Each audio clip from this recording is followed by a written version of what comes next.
వైఎస్ఆర్ కాంగ్రెస్ పార్టీకి సంబంధించినటువంటి legal team, అంటే వైఎస్ఆర్ కాంగ్రెస్ పార్టీ లీగల్ సెల్కి సంబంధించినటువంటి మిత్రులు ప్రత్యేకంగా గుంటూరు నా నివాసానికి రావడం జరిగింది.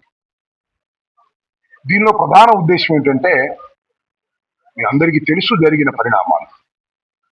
ఈ పరిణామాల మీద భవిష్యత్తులో ఏ విధంగా ప్రొసీడ్ కావాలి లీగల్గా 2-3 పాయింట్స్ మేమంతా డిస్కస్ చేసాం. పోలీస్ ఫెయిల్యూర్ కానీ, లేదా నన్ను హింసించే ప్రయత్నాలు చేయటం కానీ, వీటన్నిటి మీద లీగల్ యాక్షన్.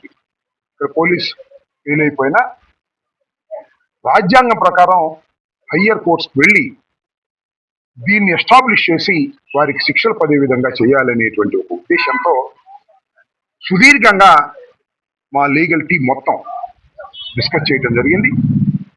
దాని మీద ఫర్దర్గా రేపు నుంచి మేము లీగల్గా ప్రొసీడ్ కాబోతున్నాం.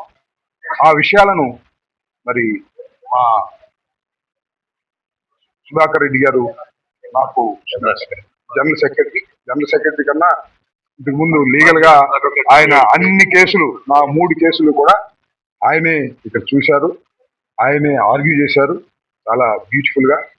నేను ఒక్క మాట అయితే చాలా సంతోషంగా చెప్పగలుగుతాను, YSR Congress party legal team చాలా స్ట్రాంగ్ గా ఉంది. ఒకసారి బెయిల్ వస్తే ఒకసారి bail, that is different cases. నేను 18 రోజుల్లో బయటకు వచ్చా. నేను 18 మాసాలు ఉండడానికి కూడా సిద్ధపడి వెళ్ళా. అయినా 18 రోజుల్లో బయటికి తీసుకొచ్చే కార్యక్రమం చేశారు.